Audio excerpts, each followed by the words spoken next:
How y'all doing? So the today is going to be about Hugh Jackson.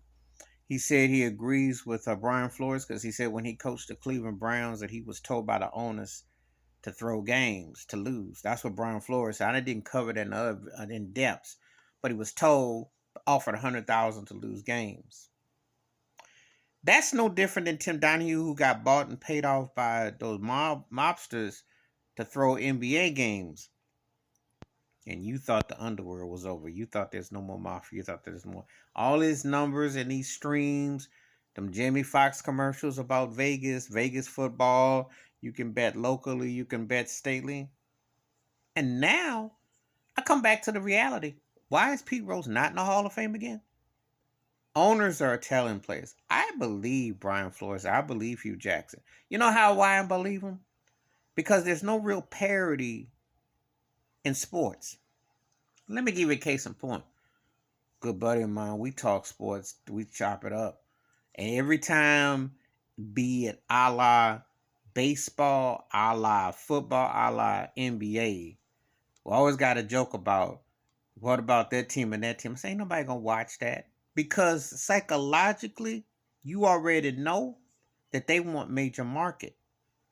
Psychologically, you already know that they want a certain carry on to the story.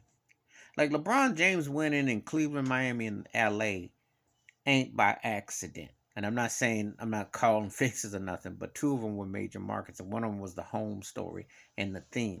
But let's be realistic.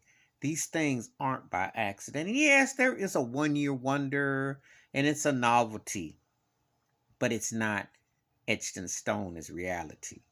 So I do believe that these people do tank jobs. I still think the Spurs, when they got Tim Duncan, tanked because Dave Robinson was always healthy. And that was one of the most glaring ones in the NBA. And I know the NBA tanks because they talk about it. It's a running joke about who can get the ping pong ball. That is a crime. That is a violation. That's insider trading. That's a Ponzi scheme. That you want to call it the Martha Stewart rule. You want to call it the Wall Street rule. Anything you call it. Would I be shocked that an NFL owner would tell a head coach, "I'll give you 100K if you tank"? Well, that's tax written off anyway. So, and Stephen Ross is all buddy buddy with Trump. So if he tanks 10 games, that's a meal. That's a write off. So supplies and demand. Well, Cleveland with Hugh Jackson, they don't. These things are more common than you think.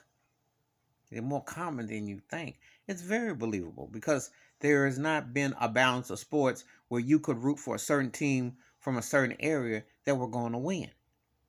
And I'm not going to say that the teams from a low market weren't good enough to win, but let's be realistic. How will we really know if the playing field has ever been level?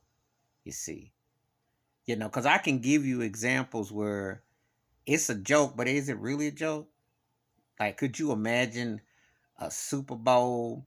Um, let me hypothetically just throw one out there off the top of my dome. I got to think.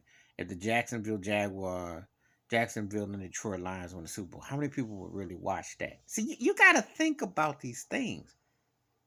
Why these teams are perennial ping pong lotteries? How these things operate, and they all work in the same union. They get bought and manipulated. So, you know, but these are hard hitting facts. These owners should be stripped. They should make African Americans come and buy the franchises for a lower cost and just tax them on the stadiums and stuff. That's what they should do.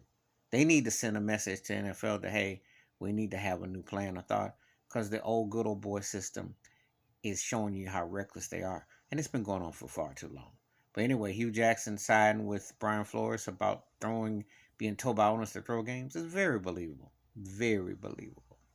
Please hit the like, that subscribe, welcome thoughts and comments, and I do respond. Thank you. Wash your hands, keep your mind clear, watch out for one another, and this ain't the end of it. And in that thing with John Gruden when he got fired with the Raiders for his racist, homophobic, and the other things, and that whole thing with Daniel Snyder, there's a big thing. But Roger Goodell, he's got to play like he got blinders on.